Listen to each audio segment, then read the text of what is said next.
Hello, my name is William Michael of the Classical Liberal Arts Academy, and in this video I'd like to talk to homeschooling parents and also any Christian men or women who are involved in the startup or development of small private classical schools. I'd like to deal with some practical administrative issues that I don't think homeschooling parents or people working to start small private schools really understand or give enough attention to. And that leads to all kinds of problems in homeschooling and private school development that could be avoided if the issues that I'm going to talk about were kept in mind from the beginning. Because, and this is one of the keys to this talk, what homeschooling parents and small private school administrators and teachers are doing is very, very different from what public schools and even modern Catholic parochial schools are doing. The work of homeschooling, the work of a private school development and administration, and I'm talking about small private schools where a group may be getting started and they may only have 12 students. A small private school that has, let's say, a classical mission. They want to restore classical Catholic studies. They're going to start with a small number of families, a small number of students, different ages, different abilities. The work that they have to do, which very much resembles the work of a homeschool, requires a completely different approach and way of thinking about schooling, because what they're doing is nothing like what the modern schools are doing. And I'd like to explain that in this talk today and give some practical recommendations or advice as to how homeschool parents and developers of small classical private schools can learn to think about their work so that they can understand the differences and actually succeed in what they're trying to accomplish. So I've put an outline of the content that I'd like to walk through up here on the board.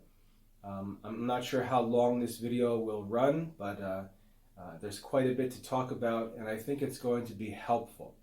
I was motivated to make this video because I've been having these discussions recently with my wife. My wife works as a full-time homeschooling mother during the day. I take care of my work writing and research and publishing in the Classical Liberal Arts Academy. And when I sit down with my wife, I am really sitting down with a homeschooling mother who has to face all of the challenges and issues of homeschooling that any other homeschooling mother has to deal with. And I get to discuss things with her, learn what her problems and frustrations are, and then consider what the causes of those problems are and try to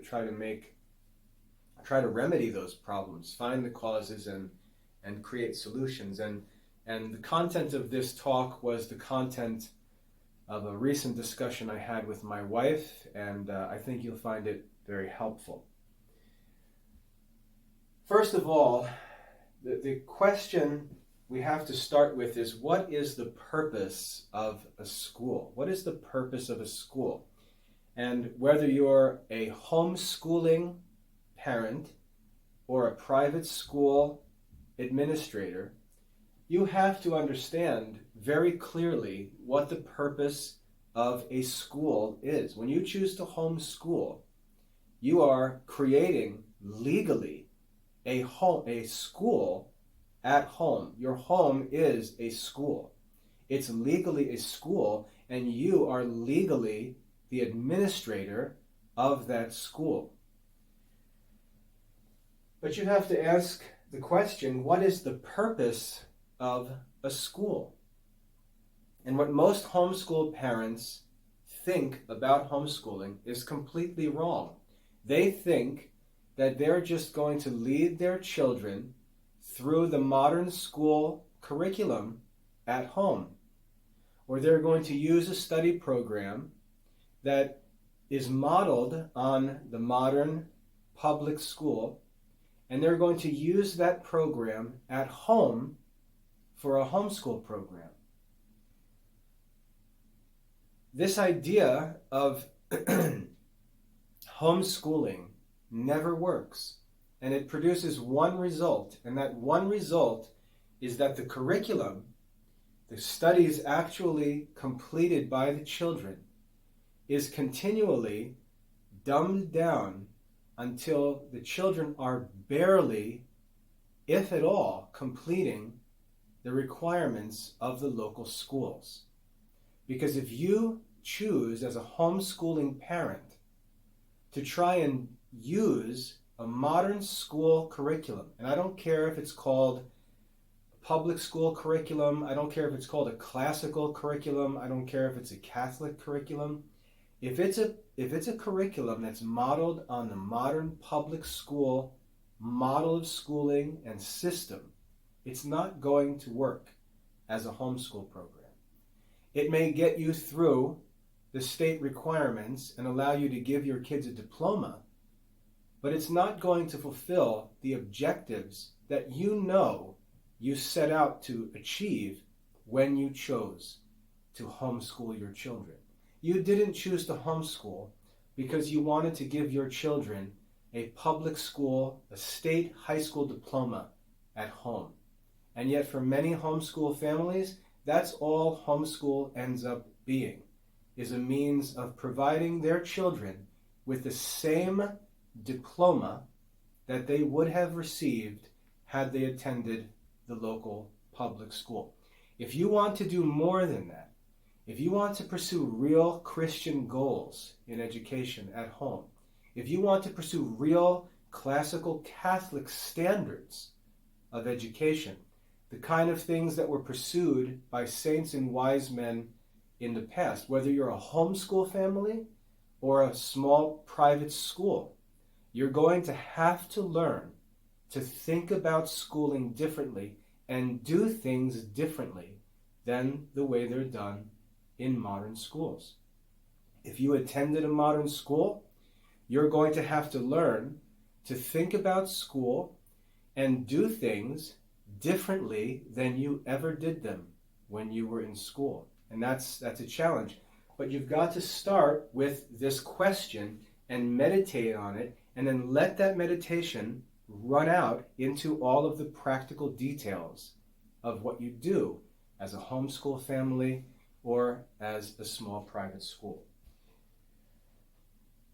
I recently gave a talk titled "The Purpose of a Teacher."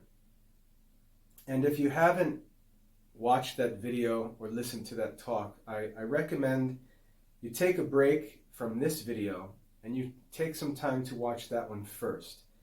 Because in that video I explain that there are basically 4 different types of students, and the purpose of a teacher is to serve those different types of students in different ways, because those 4 students have 4 different sets of needs.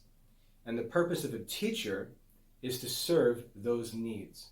So if you haven't seen that video, The Purpose of a Teacher, I recommend you stop, take some time to watch that first, and then come back to this one afterwards. Because after all, a school is simply a place where teachers do their work.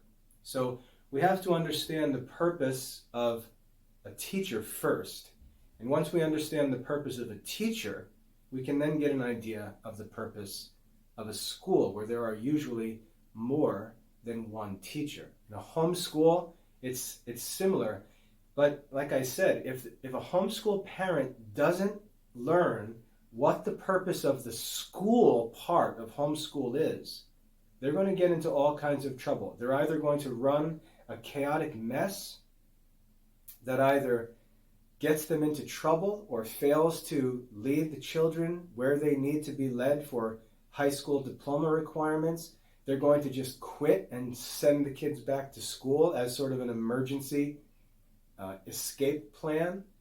or they're going to find a modern homeschool program that provides them with workbook type activities that barely check the boxes for a modern public school program. Just as a comparison, Seton Home Study is by far the largest, most popular Catholic homeschool program. They've been working since the 1980s.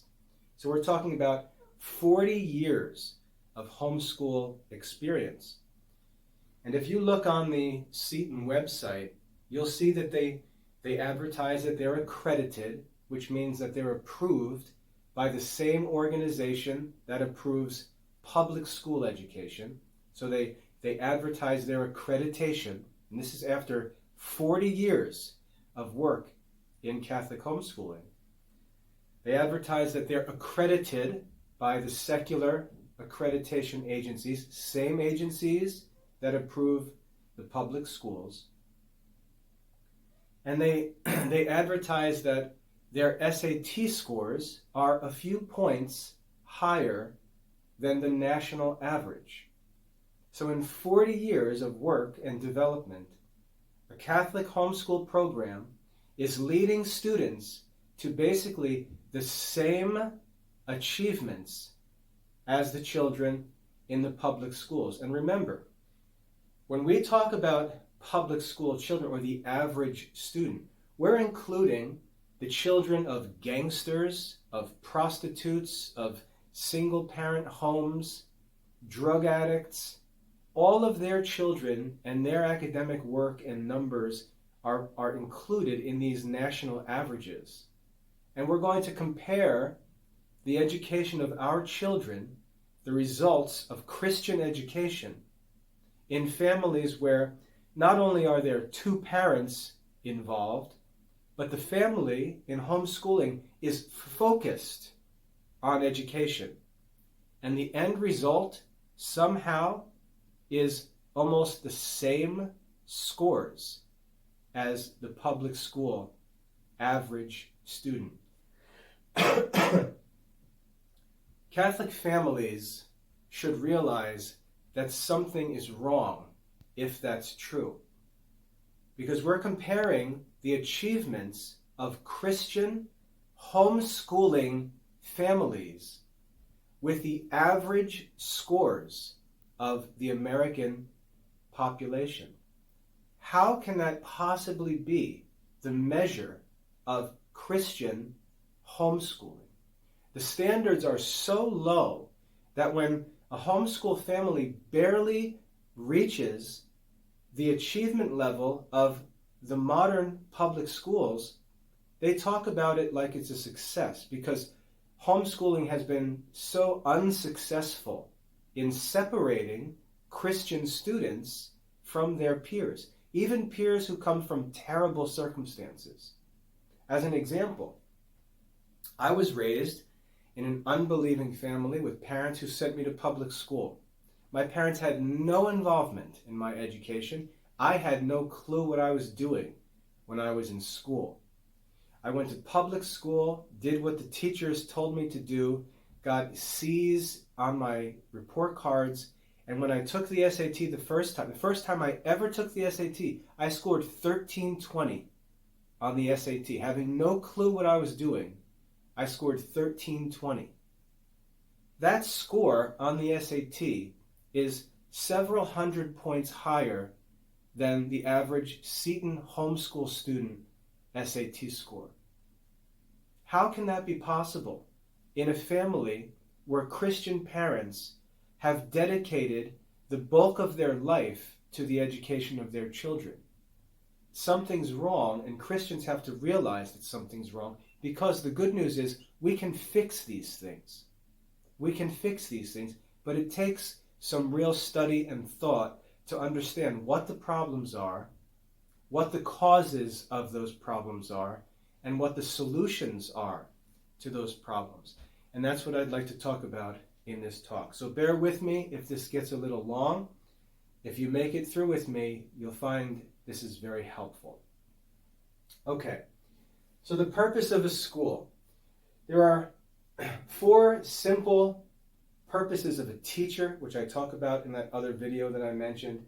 And then there are 2 administrative functions that a school is responsible to perform. The 4 purposes of the teacher are to provide content, to provide quality content that, if mastered, will lead a student to achieve the objectives of that education. So if we say we want to give our children an elite Catholic education, we have to ask what materials are capable of leading a student to that level of achievement. They're not the normal homeschool books. It's not the homeschool workbooks. Those are not the right materials to accomplish the goals of true Christian education. We have to first establish the right content. The materials, it's like, think of if we had a skyscraper that was 20 floors high, and what our goal was to get to the top of that building. And we needed a ladder that could get us to the top of the building. Well, it would be very simple to see that a 10-foot ladder is not enough and isn't going to help us. A 12-foot ladder isn't enough. A 25-foot ladder is not enough. And it doesn't matter how many different ladders there are. If the top of the building is, let's say, 200 feet high, if our ladder can't get us up to 200 feet, then there's no use talking about that ladder. And the discussion in modern homeschool circles is, how can we get to this 200-foot rooftop with different ladders that are 10 feet high, 6 feet high, 20 feet high, and so on? And the answer is, none of these options will ever get us to where we need to go. If we're going to get to where we need to go, we have to find the resources that can actually get us there. And when we look back into church history, we look back into the way that the saints studied and taught, we find those materials. But they're not the materials in the modern homeschool catalog. They're not the materials at the homeschool conference. They're not the workbooks and the coloring books and the activity books. They're not the piles of readers. We have to go back to real, historic Catholic education where saints and philosophers were raised and educated, and ask, what were the contents of that education that can get us to the top of this building that we're hoping to reach? We have to provide that content to our children and make it accessible to them. That's the first challenge of a teacher. When a teacher hasn't studied himself, when the teacher hasn't studied those materials, doesn't have that knowledge and skill and experience, we're already set with a difficult problem, because you cannot give what you do not have. One of the reasons schools and homeschools shy away from this true content is because they simply don't know it. It's way over their head, and they have a choice. Well, they have 3 options, really. A, find someone who does know it to teach the children. Option B, study it and learn it to teach the children. Or option 3, ignore it and settle for something else that's comfortable. One of those 3 options, but the only acceptable option is 1 or 2.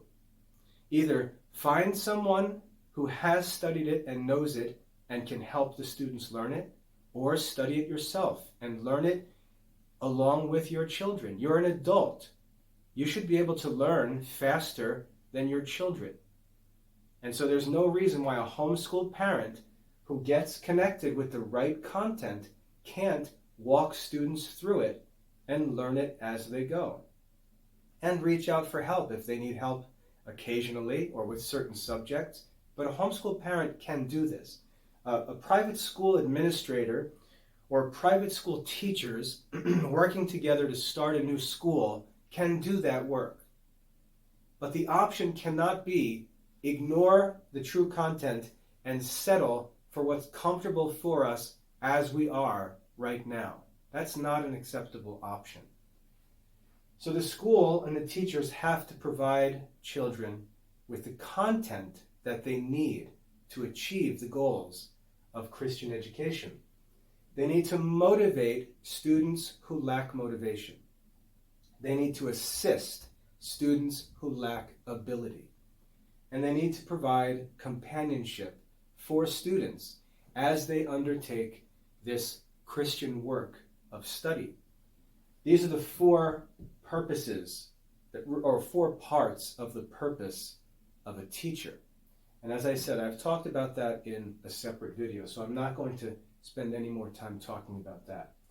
The two functions that are important for a school, however, and when we talk about school, we move from this nice little world of study and discussion and teaching and activities to this legal, real-world, administrative work of a school.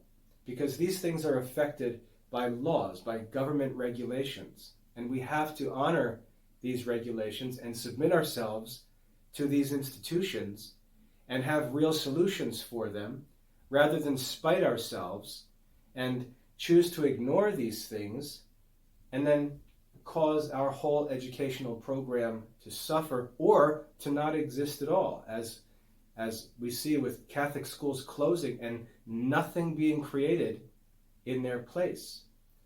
We can spite ourselves and just ignore these practical, real-world responsibilities, but that's just spiting ourselves, or we can take up this challenge and figure out how to do this work in a way that both gives to Caesar what is Caesar's, which is our Christian duty, but also which gives to God what is God's.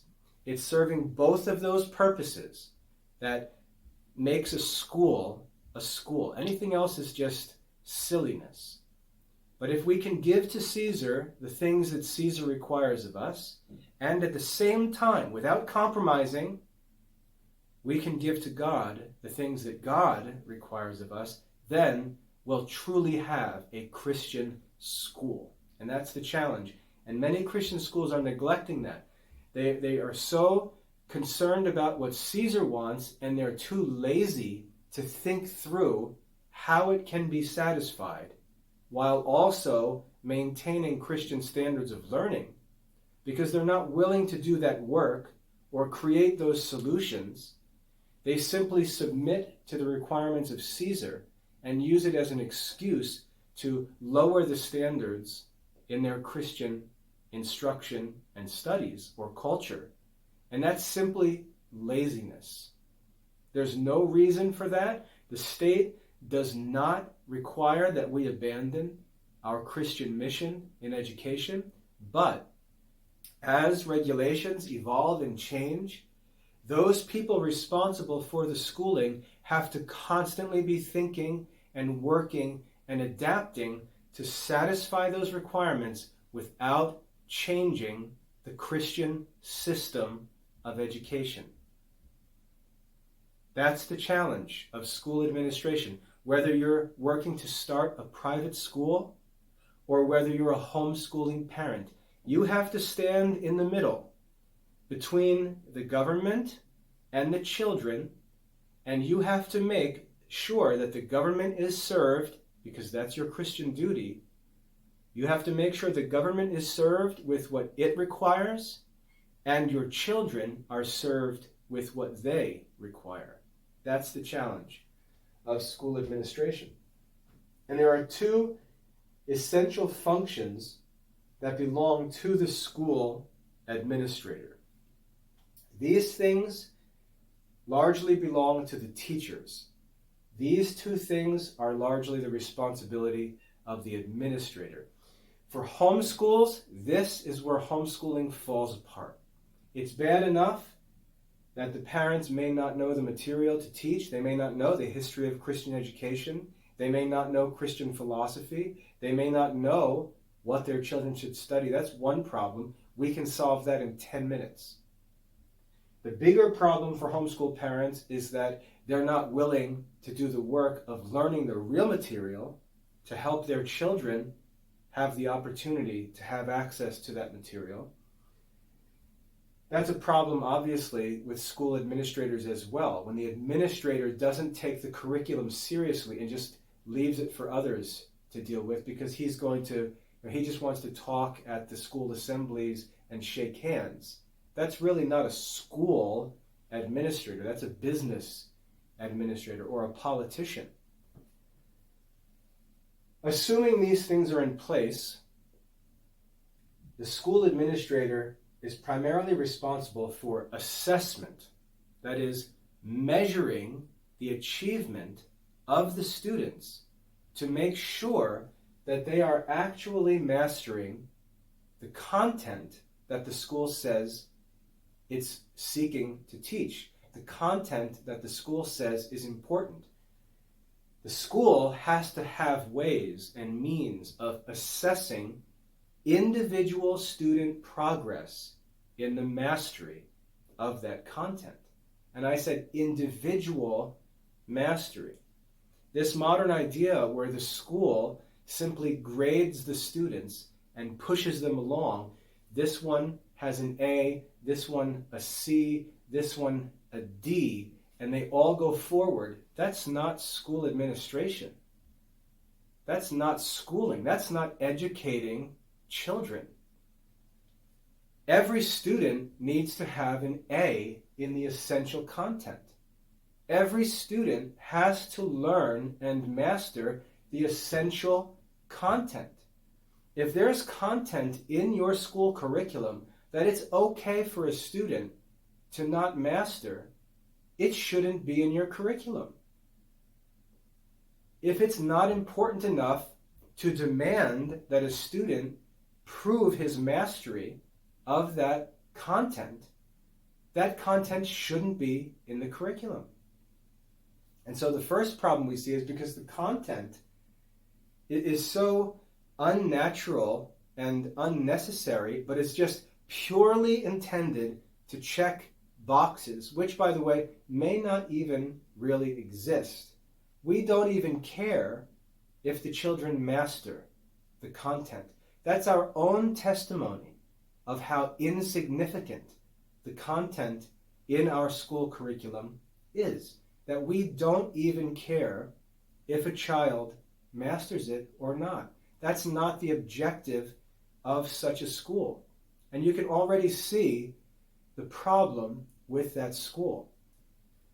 Assessment isn't about grading student work. Assessment is about providing students with activities, whether they're assignments, quizzes, examinations, and so on, that develop their mastery of the content and allow them to demonstrate their mastery of that content. That's the purpose of true assessment. Every student being led to mastery of the content of the curriculum, because the content is important, and we want every student to master that content.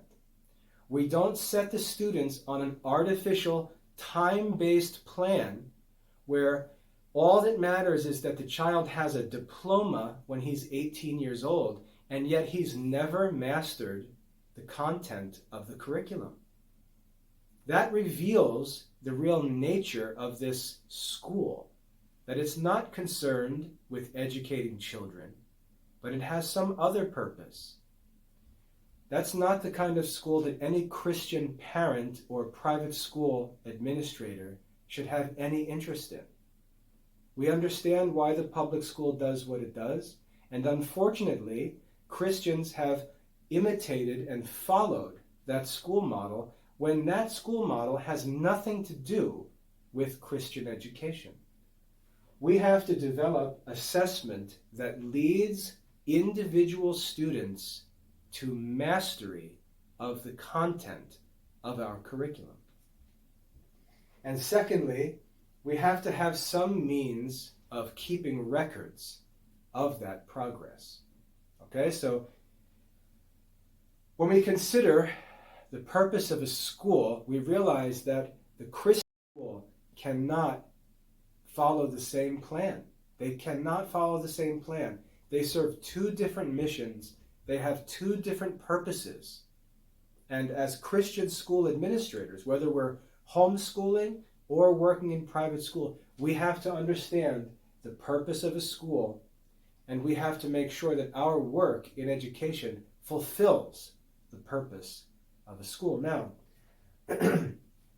when we get into these issues of assessment and record keeping, we have a challenge usually to provide something to the state or something to a college or some other institution a student intends to move on to, while also maintaining records of the student's actual progress and mastery.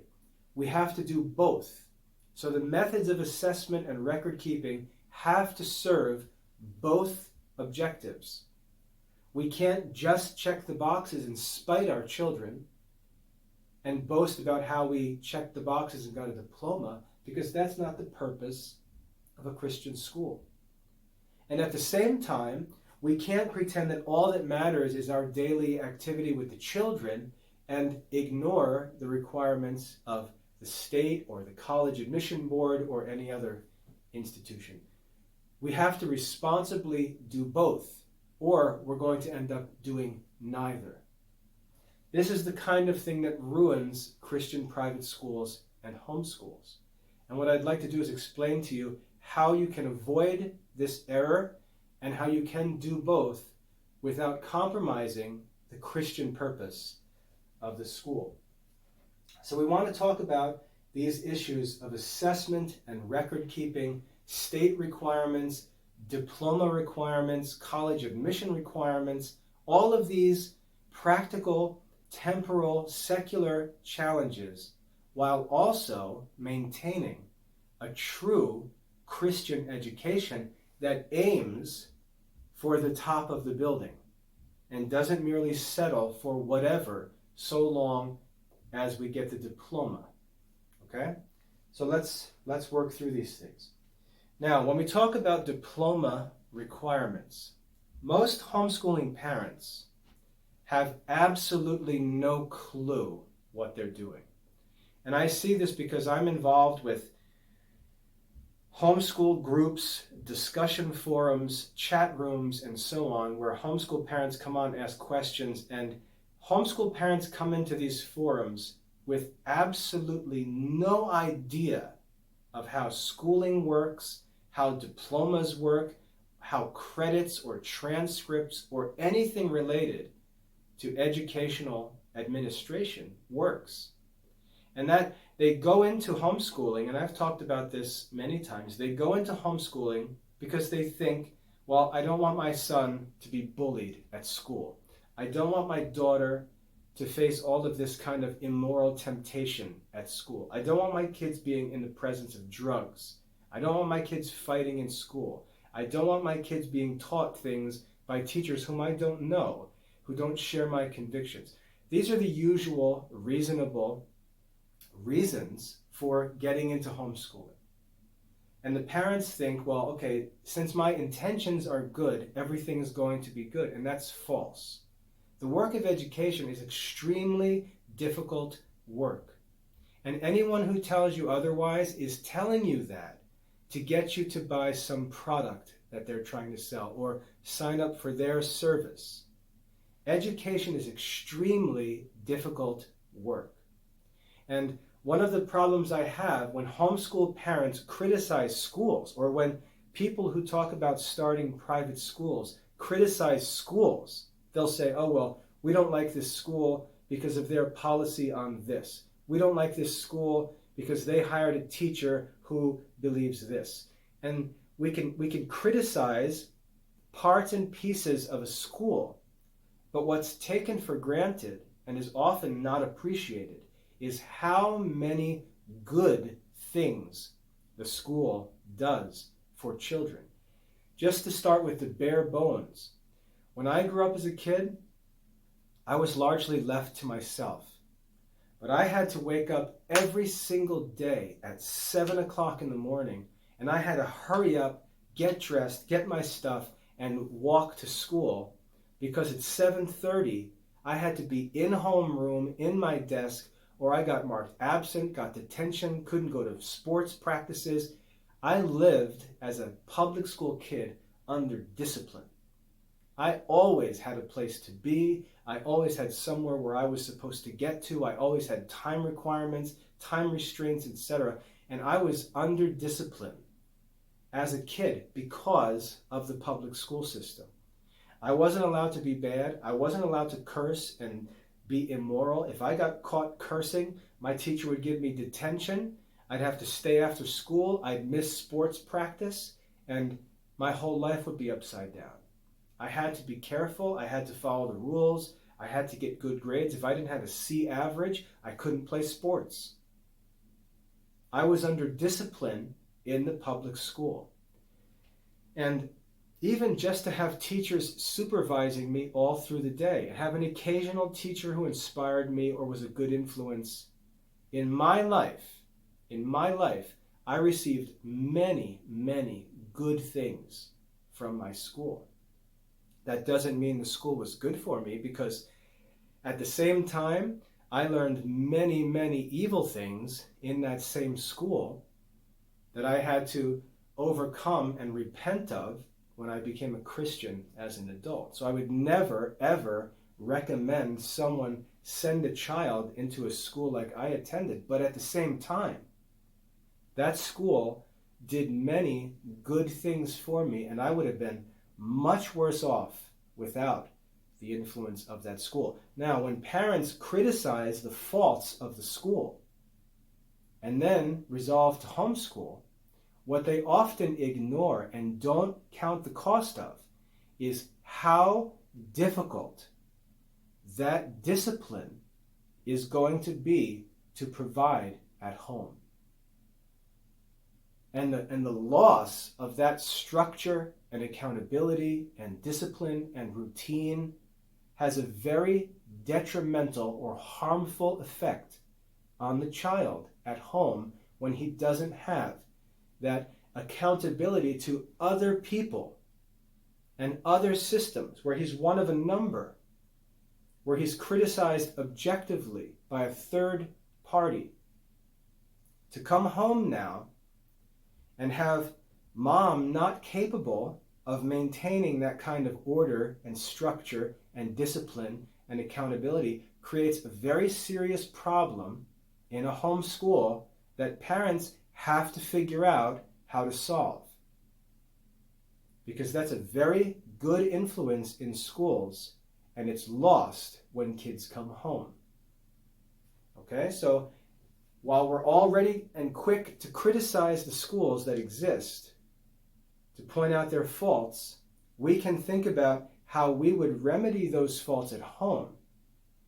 But we also have to consider how we can maintain the good things that the school does at home. Okay, so fixing the faults is one thing. Maintaining the virtues of schooling at home is another thing. I'm not saying you should reproduce the school at home for a number of reasons. Namely, you don't have the faculty, you don't have the facilities, and many other resources and benefits that the school has. You don't have them at home. So we need to think about how we can create an environment at home where the children can avoid the faults of the modern school, but also not lose the benefits that are available in the modern school. And that's a challenge for homeschooling. Now, when it comes to the curriculum and assessment and records of the modern school, the goal of the modern school is to lead the student to a diploma, which is a certificate of completion of the school system.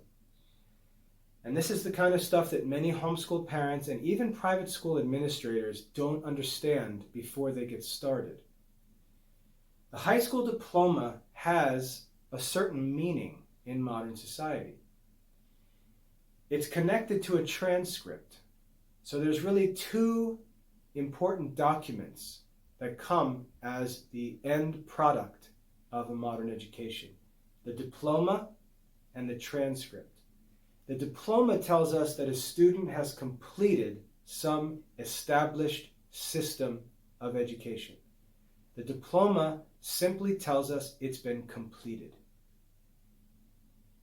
The transcript tells us what kind of quality that program was completed with. The transcript reveals the quality of study that has been completed. The diploma simply shows that the minimum requirements of the program were satisfied. The diploma really isn't that important. In fact, it's not necessary for college admission, even though everyone thinks it is. It's not. I recommend you look at the article that I published on the website titled, well, there's two articles. One is titled Thinking Rightly About College Admission, and the other article is titled Accreditation is Not Necessary. Check out those two articles because I talk about these things in detail. And I have quotes from admissions representatives and things like that. So check those out. But these two documents, the transcript, which has the details of the classes studied, the grades that were earned, and so on, and the diploma, which simply says the program was finished. Some schools offer an honors diploma, which means that the student completed a more rigorous and optional program, and the diploma symbolizes that completion. Now, the diploma would be meaningless if other people outside of the school didn't understand what the program was and had no idea what the certificate meant.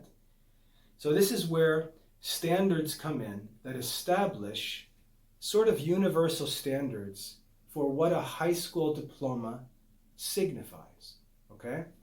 And what we'll find in most places is that a high school diploma signifies that a student has completed somewhere around 20 credits, 20 high school credits. That's what a high school diploma signifies, that 20 to 24 credits have been completed. Again, that doesn't answer our question because we don't know what a credit means. And again, most private school administrators, most private school teachers, most homeschool parents don't know what these things mean. One credit, when we talk about a credit in high school, not college credits, that's something different. When we talk about a high school credit, what that means is that 120 hours of instructional time have been completed for one subject.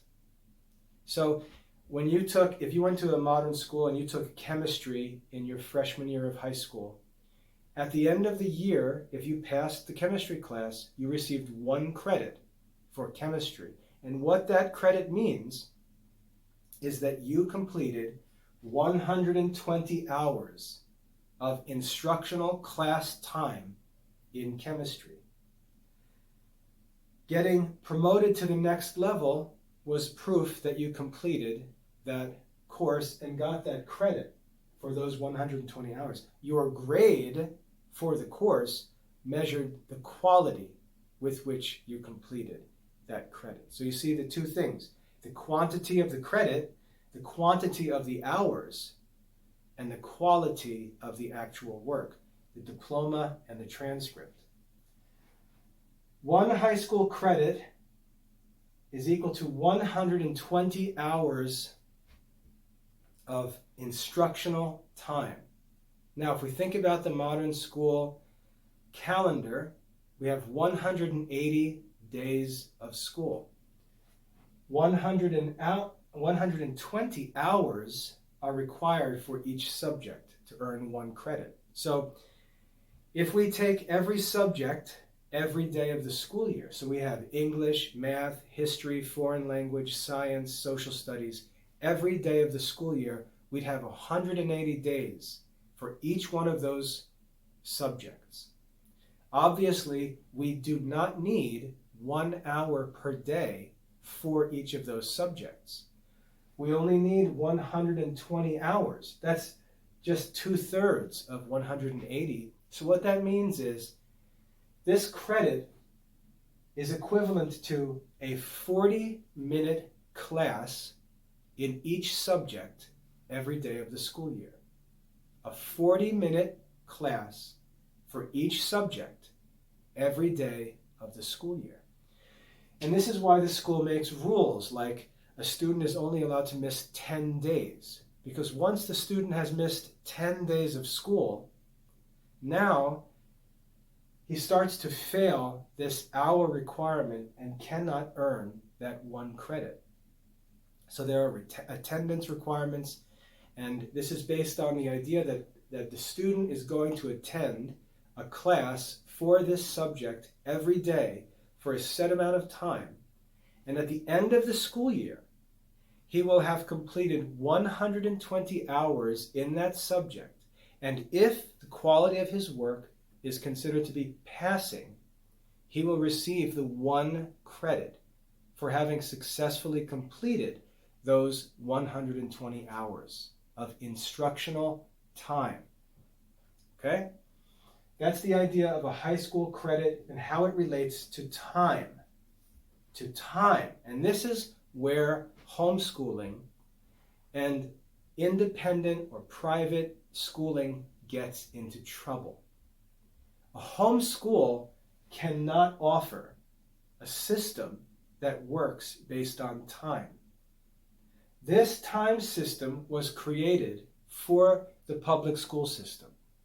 It was invented with the assumption that it would be used to measure achievement in public schools in the modern era.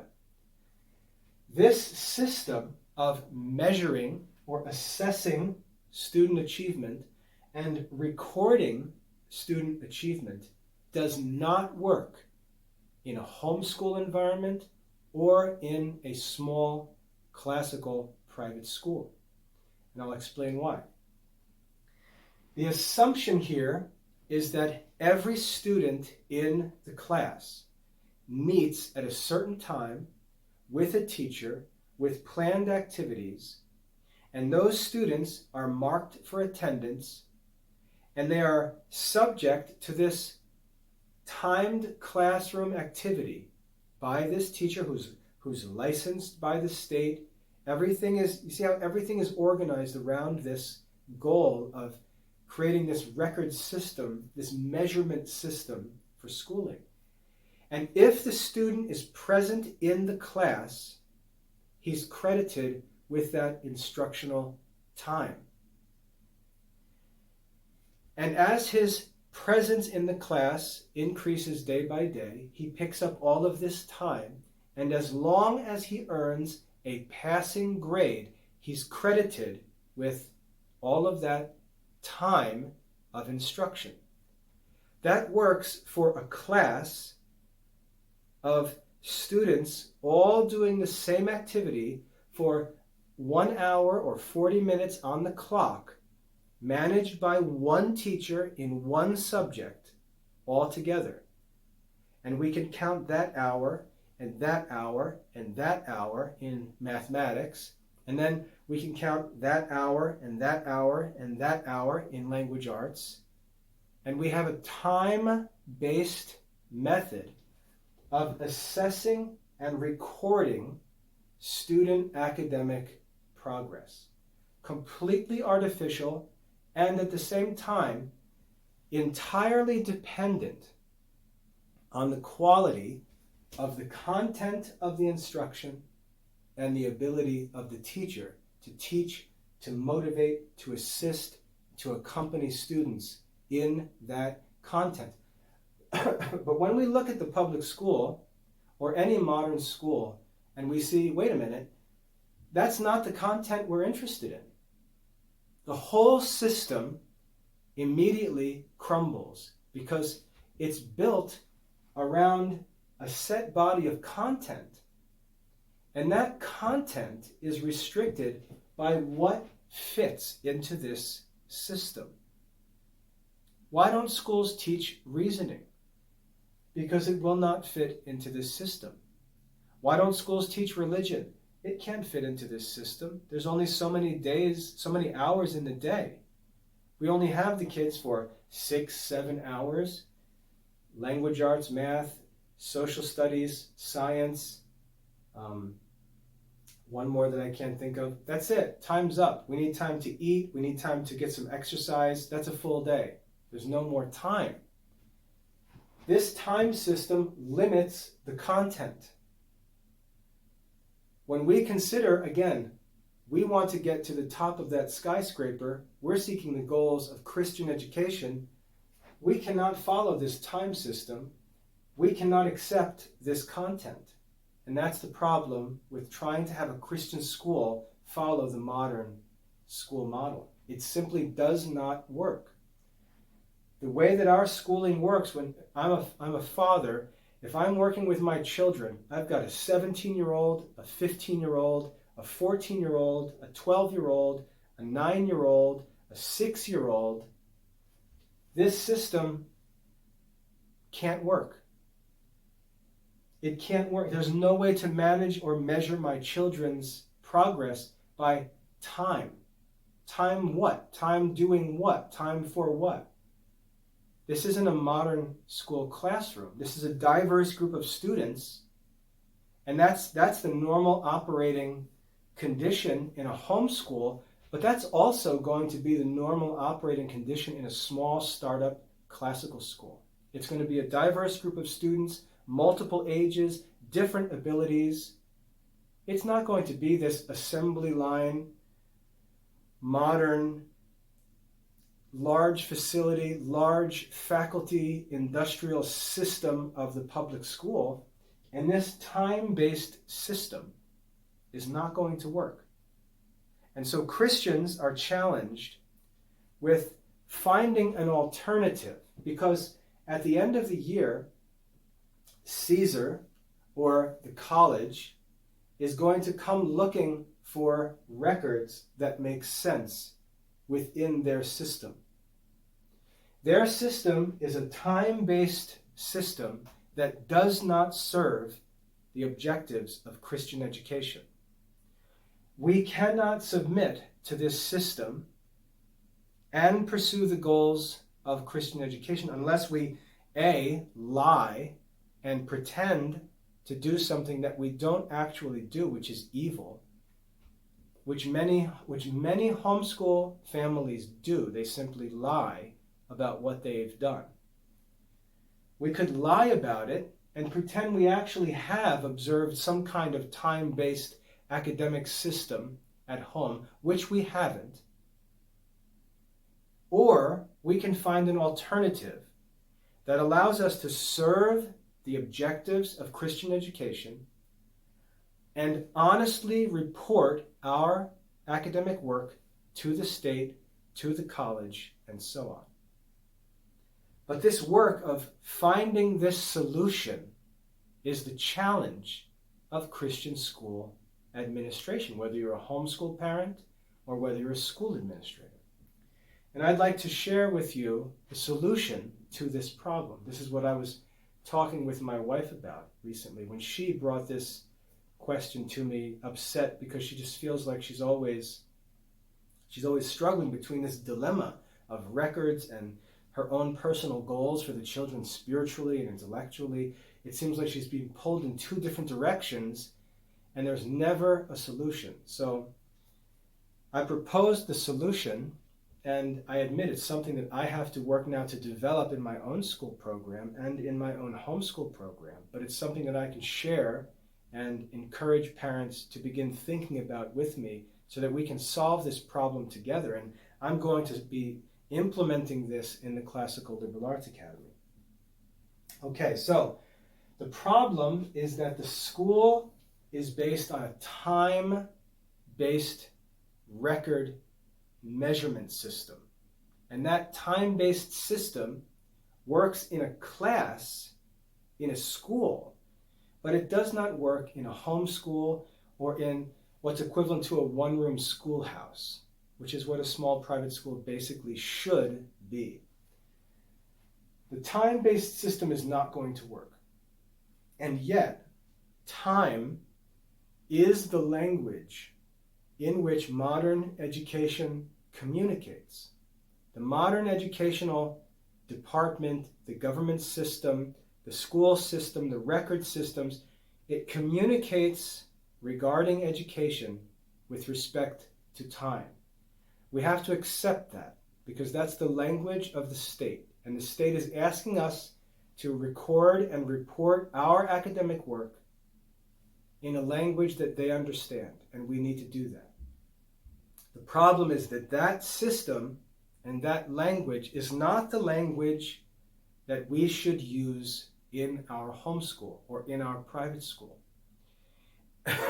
And the school administrator needs to work as a translator who translates what's done here with this language into what is understood here using this language.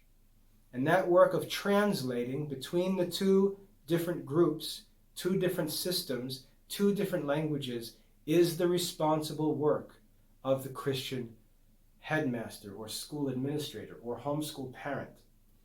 We can render to Caesar what is Caesar's in his language according to his requirements, and at the same time we can render to God what is God's in our own home, in our own private school, with our own Christian content, our own objectives to get to the top of that building. We can do both. The work of the school administrator is to be the translator or the interpreter between the two parties.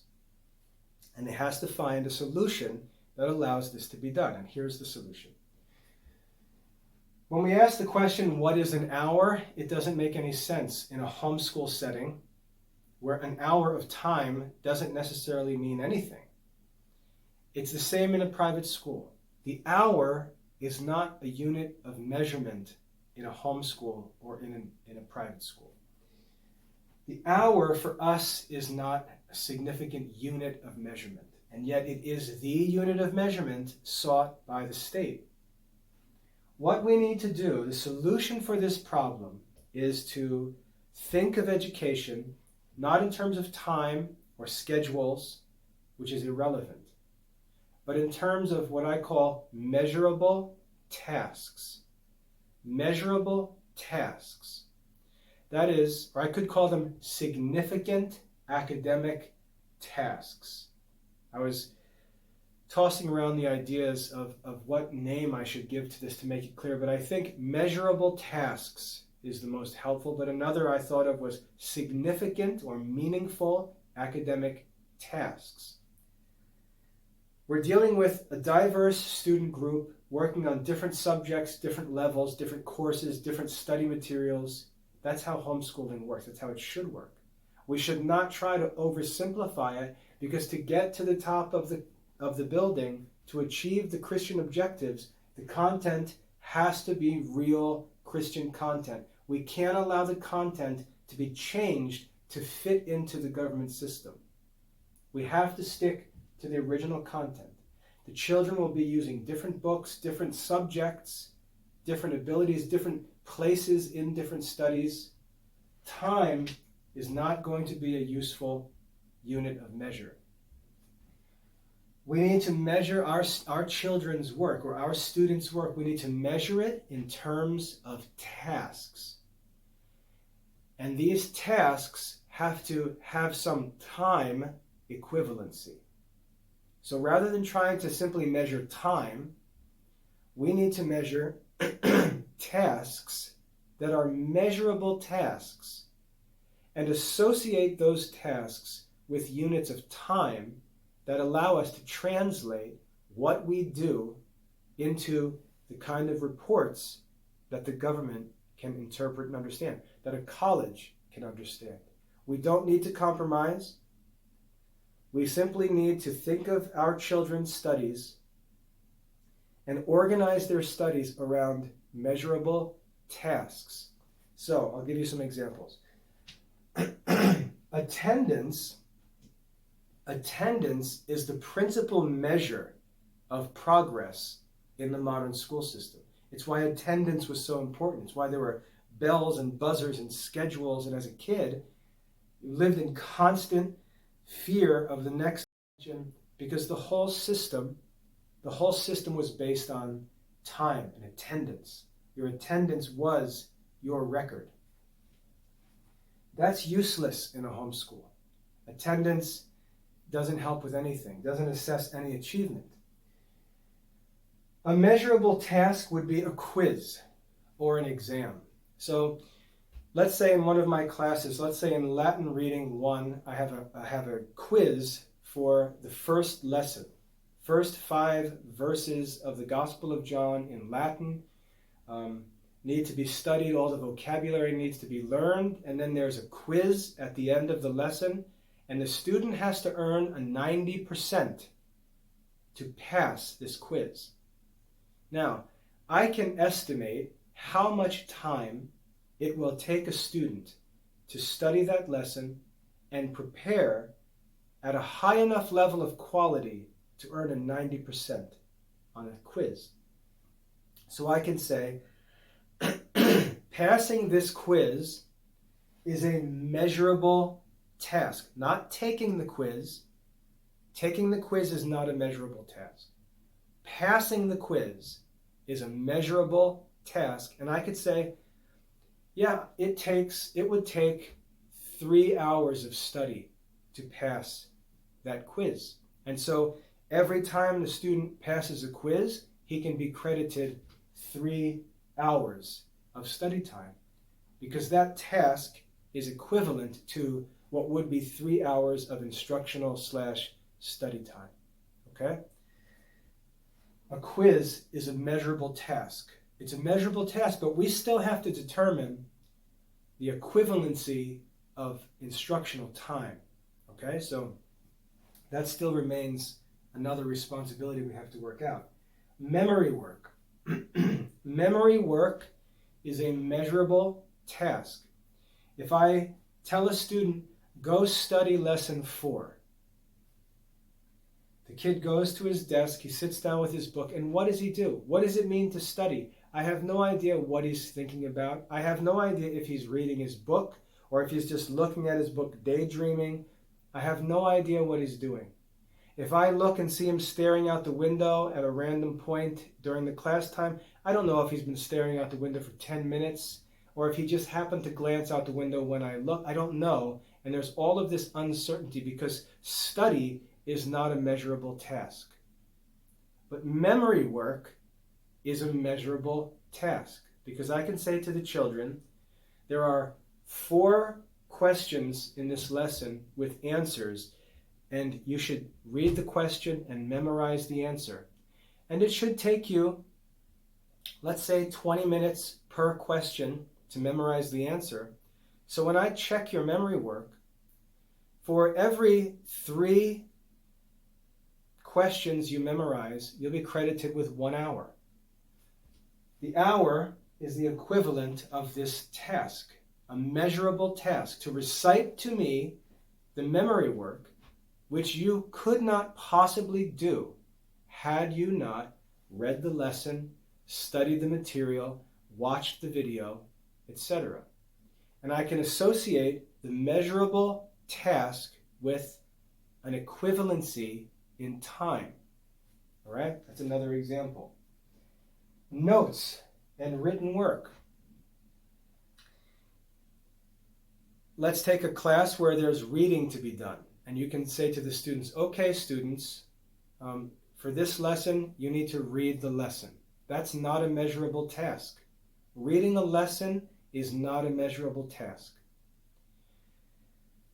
If I create a set of comprehension questions that can only be answered at the quality I demand by a student who has read the text, the successful completion of that assignment is a measurable task that can be associated with a time requirement for the completion of that task. So I could say, look, it's 20 pages of reading. That would take 1 hour just to read through, let alone actually study, answer questions. So if a student submits this assignment and earns a passing score. And again, passing doesn't mean 60%. Passing means 80, 90%. If a student can submit this assignment with a passing score, this measurable task will be granted equivalency of 2 hours of study. Okay, so another measurable task, a graded written assignment. And then lastly, I have down here copy work. Copy work. Again, it's one thing to say that, oh, this is just busy work. Busy work means that it has no real academic objective. It's just done by a teacher who assigns something to be done just to keep the kids busy. That's busy work, all right? There's a lot of work that provides measurable tasks that is not actually busy work. It's valuable to the student, and the student can be motivated because you can say to the student, if you do this task is equivalent to 1 hour of instructional time. If you watch this video and take notes on this video and submit those notes, I can give you credit for the time of that video. Because the notes that are kept provide a measurable task. Watching a video, I don't know if you're paying attention or anything. That's not a measurable task. I can lie and say, oh, well, I put the video on TV, that's 1 hour, check 1 hour, which is what modern schools do. The teacher puts a video on, has no idea if anyone's paying attention, and credits all those students with that hour of class activity, which is dishonest. Another measurable task is simple copy work. Copy work. Now, there are some practical benefits of copy work, just improving handwriting, improving typing speed, things like that. But there's also an academic or an administrative benefit of some simple tasks like copy work. If I say to a student, I'd like you to read this lesson. I'd like you to study this translation. I'd like you to demonstrate that you did study the translation by copying it out 5 times. I'd like you to copy out the Latin text, and this is what I recommend in Latin reading. Copy the Latin text, study the translation, and write out the translation under the Latin text on your paper. Because that gives me proof that you're looking at the lesson, to some degree studying the lesson, learning the lesson. And I'd like you to do that 5 times. I'd like you to copy the Latin, write the translation. Copy the Latin, write the translation. I'd like you to do that 5 times. And when you do that 5 times, I will credit you with 1 hour of instructional time. The use of measurable tasks allows us in a homeschool environment or in a small private school environment, which is, as I said, equivalent to a one-room schoolhouse. Measurable tasks allow us to actually have a meaningful system for assessment and record keeping. We're not going to lie and just fudge records and send stuff into the state to get them out of our hair. That's not our responsibility. They're asking for sincere records, and we can provide them with sincere, honest records. But we have to adjust the way we manage our studies so that we can do both. We can pay attention to the actual quality of our children's studies and translate that activity into time-based records that we can then submit to the state. And that needs to be the goal for homeschooling families and for small private schools. Task-based school assessment and record keeping that translates into time-based record keeping. Okay? Measurable tasks. So as teachers, we have to think, what tasks can I assign my students that are measurable? None of this vague stuff, and this is where I think homeschoolers especially get into trouble. You'll see a homeschool kid sitting with a book reading, and no one knows what he's reading, whether he's understanding what he's reading, how much attention he's paying to it, how much time he's actually spending to it, if he's receiving any instructional time. Remember, these are hours of instructional time. That means under the supervision of a teacher. So if some work is done, that work is accountable to the judgment or evaluation of the teacher. It's not just work where the kid says, oh yeah, I studied for an hour. No, that's not measurable time. That's not how school works. The student is not his own evaluator. Nor is the parent, acting reasonably when she simply assigns kids work and then doesn't supervise them. That's not instructional time. There's no way around these problems in homeschooling, and this is what homeschooling parents struggle with. You can go on Instagram and see all the ladies showing off, oh, this is my planner system. This is my, always on the first day of school. We don't see the planner system on day 150. Anyone can start, anyone can buy stuff, anyone can prepare the plans. But if those plans and if that method doesn't accomplish the goals and doesn't actually work in a sustainable, real-world way where we have to face all of these complicating factors that are not problems, but are just normal experiences in education. If our system doesn't serve that real complexity, it's not a system. If our system doesn't allow us to get to the real Christian content, it's not a system. It's just a product. If we're going to get to the real content, we have to follow a certain system because it's complicated and it's difficult and it's going to take a lot of work, as I explained before.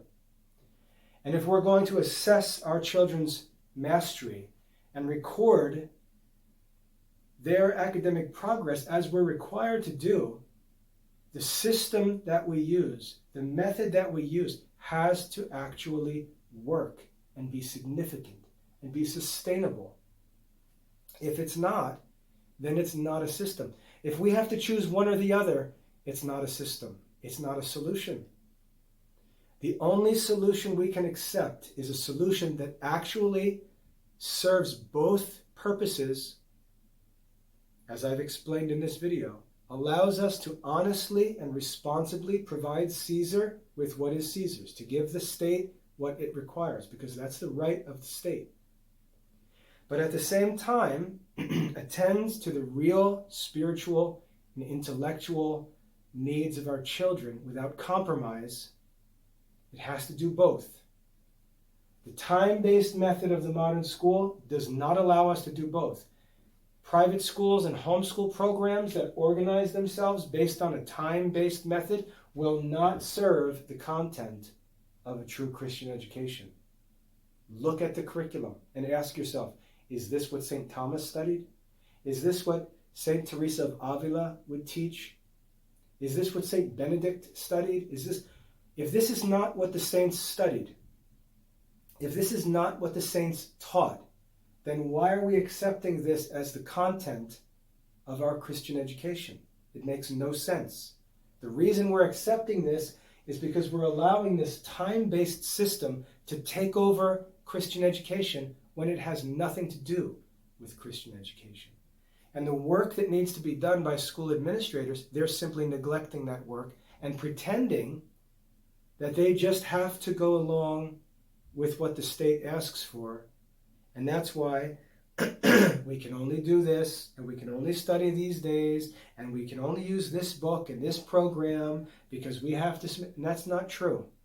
That's not true. That's simply neglecting the duty of a Christian schoolmaster, which is to be that mediator between the state and the college with all of their requirements and regulations, which are good and right. And we should be eager to submit to them because we should excel in those things. But at the same time, that school administrator bears the responsibility of preserving and protecting true Christian education. And this is where modern school administrators have failed. This is where homeschools fail.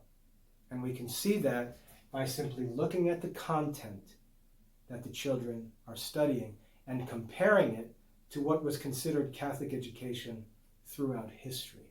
They can't compare.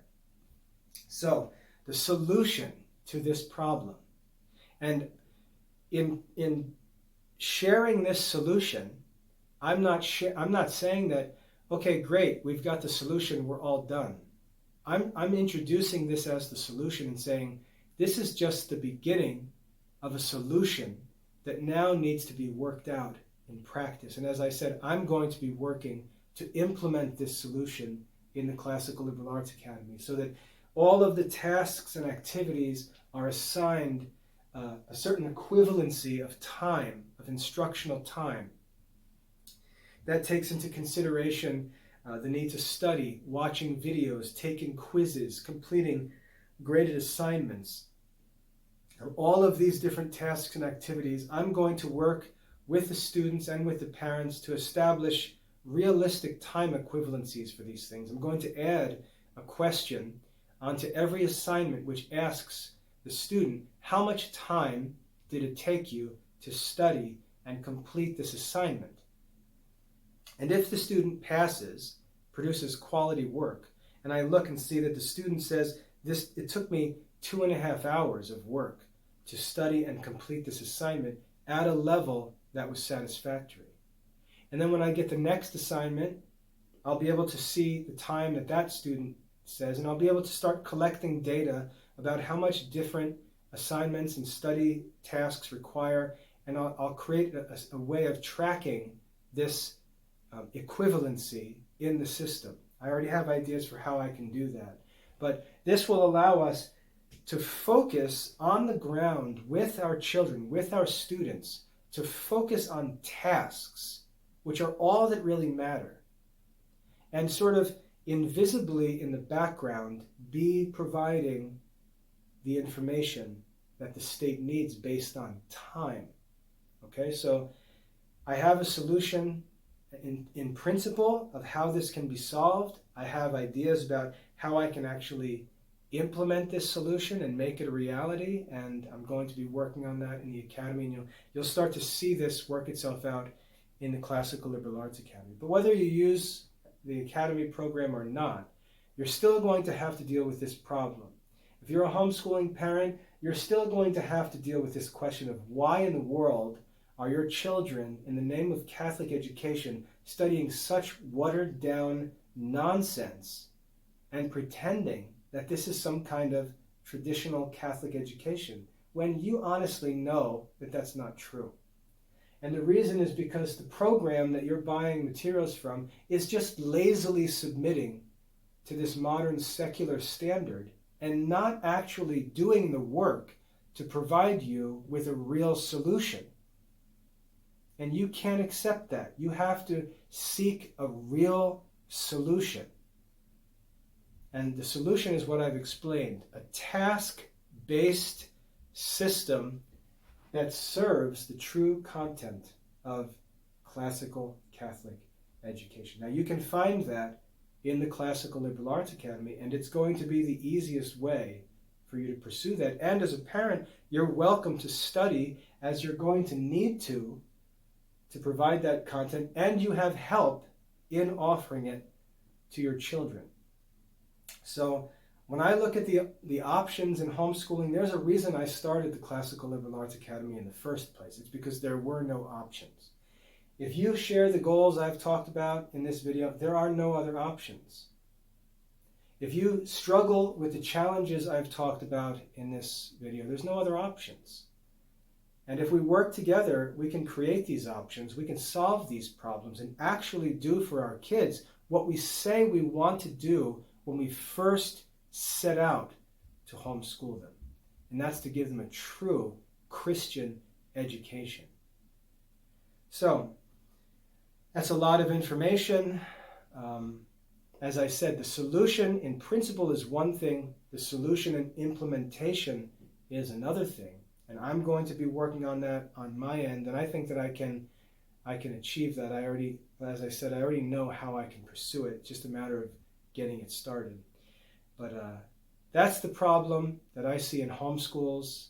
Parents don't understand what they're doing, and that leads to all kinds of errors and mistakes, choosing poor content for their studies because they're worried about diploma requirements or credit hours, and they really don't know what they're talking about and how that can be translated into a system that really is understandable and meaningful in a homeschool context or in a small private school context. So I want to cut this video off now. I hope that's helpful.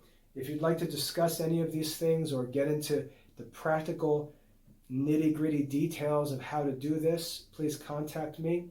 If I see contacts start to come in that focus on a certain topic or issue, I'll produce another video and get into those things in more detail. But that's what I'm going to be working on in the Classical Liberal Arts Academy, to try to better serve these two requirements and just eliminate all of this stress and confusion in homeschooling and in small-scale classical private school. So I hope that's helpful. As I said, any questions, get in touch. God bless your studies.